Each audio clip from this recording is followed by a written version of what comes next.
After the video on character creation, I was asked for another on game mechanics. So, let's go on.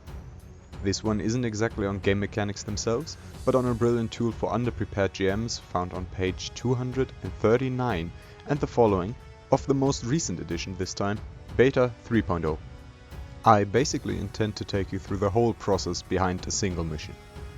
Disclaimer: do not intentionally underprepare and fall back to this is gonna end horribly for everyone involved. Use this during preparation or as a last resort. Your players are people that take time out of their day to play in your game, don't waste this time.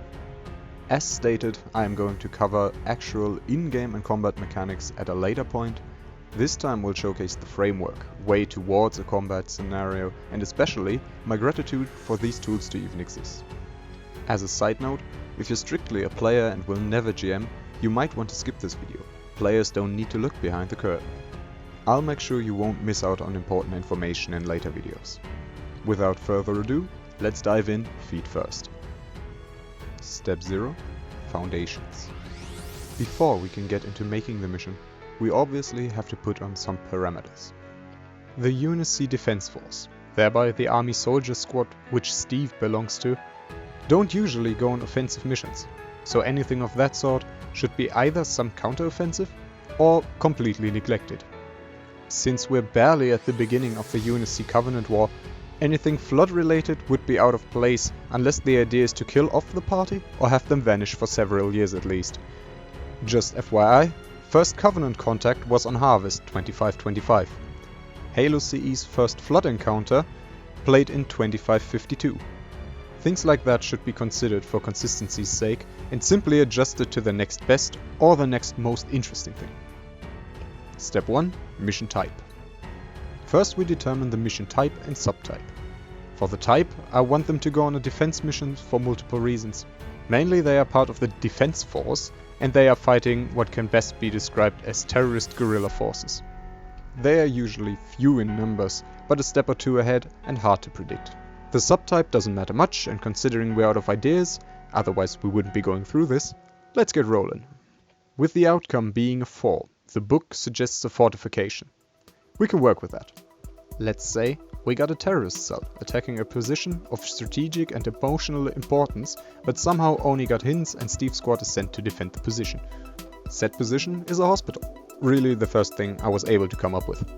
To cut down on bookkeeping, the hospital will be evacuated when the squad arrives, but the building and the resources are still valuable assets to be defended. Step 2. Modifying the mission. Things could be going quite quickly now as the mission could be shipped as is.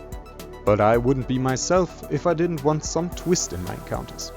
Let's say we will roll 3 times on the table on page 241, but be open to change whatever we dislike. The mission should be fun for the players, fun for us as the GM, and also somewhat consistent with itself and with the world. The first outcome is a 55. Looking that up on the table says, survivors found. This one is easy to explain. During the evacuation, some people were missed and they have to be defended additionally. They will be wounded, they are patients after all, and obviously civilians. This means they are prone to panic, slow, and prevent the use of explosives, especially of the incendiary variety in certain situations, so the group will have to come up with other solutions. I am personally a big fan of burning stuff needlessly to the ground and know how difficult it can be to not do that when your character uses a flamethrower plus underslung shotgun with incendiary shells. The second outcome is a 33. That concludes no further modifiers, but I don't really get why that option even exists.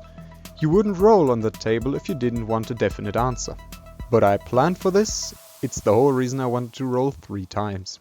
The third result is a 73, we're quite lucky today to have another modifier. The outcome of a 73 is that a second opponent joins the battle. Since we basically have all the options who that second opponent could be, let's have Faith decide and turn to the next table. Rolling a 99 or 100 would get us a flood infestation. We don't want that. Our privates are not equipped or trained enough to face the flood, and it's anachronistic. Re-rolling gets us 19, thereby Covenant forces. This could be interesting since the Innies are able to communicate and reason with the PCs, these Covenant members are not. In the miniseries Forward Unto Dawn, it is implied in a redacted recording that Innis cooperated with the UNSC when faced with the Covenant, Sangheili in particular. The party might be allowed something along those lines if they tried, otherwise it's just a chaotic three-front battle. Another insurrectionist faction could have been really fun, since they might not be willing to cooperate with each other. Step 3. Details. Let's polish our modifiers, starting with survivors. I only want 2 people, anything more would require a bus to drive off, and a single person does not require much communication between the team members to defend. That part was easy. Let's continue with the second wave, the Covenant forces. I call them the second wave because I consider their entrance like that of a typical big bad evil guy, BBEG. Refer to other DM videos for boss design, most tips are applicable all across the board, not just in D&D. Now, rolling for their squad size scores a 2, called Recon Team Stalking the Party. In this case, let's have them stalk the attackers, the insurrectionists. For their team size I rolled a 6-9, nice, which makes them squad sized. To be fair, anything more than squad can barely be considered a stalking recon team anymore, and you'd be forgiven to only employ what they call a fire team and call it a day. A group of 8 to 15 members can be overwhelming, so we'd need to make most of them disposable grunts. The proverbial grunt, not necessarily the Covenant race called Ungoi. Probably that too though.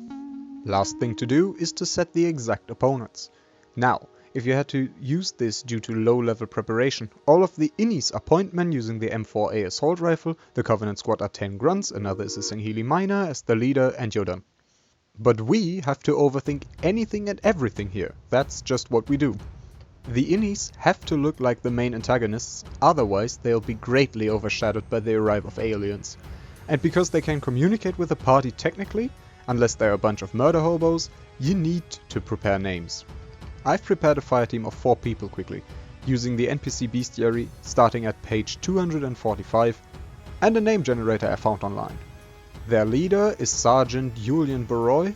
He's the only heroic difficulty, all the others are normal. Insurrectionist marine soldier, he uses an AR. They brought 2 technical specialists. One is their code cracker, Private First Class Dragoslav Poinaru. The other is demolition expert, Private First Class Simeon Urzika.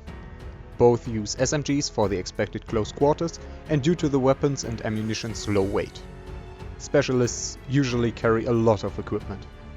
The last member is Second Lieutenant Mirelia Corsa. Make no mistake, she's only the medical expert and does not have the highest spot in the command chain. While she does carry a shotgun due to ease of use, she doesn't like to shoot. She's not really a soldier but had a medical education and now works in the military for her own reasons. Pull something out of your nose in case the players ask. Before we wrap up, I have a few more things to point out. Whoever made it to this point in the video is probably either asleep or interested in having the best time in their game, so have some additional tips. Number 1, prepare the area a little. Halo is based around ranged combat and nothing is more important than cover. Download a map like this. Think about the resources that could be lying around that the players might be interested in using. Additional bioform or health kits, maybe some ammo, or even fire extinguishers. Number 2, prepare an ending condition. Combat in pen and paper RPGs rarely has to end in the complete annihilation of one of the participants. It could be something like an extraction of data, a physical extraction, or some form of backup, like dropping ODSTs for example. Number 3, if the players have the time, let them prepare a little. IEDs, mounted machine guns, even just sound wires or motion trackers. The more they can prepare, the more you can turn up the heat, and the more rewarding it will feel for the party to inevitably win. Note that you as the GM don't fight against the players, but you play with them. Lastly, I just wanted to express my gratitude again to even have this tool. It's so much easier to mix and match as opposed to make everything from scratch.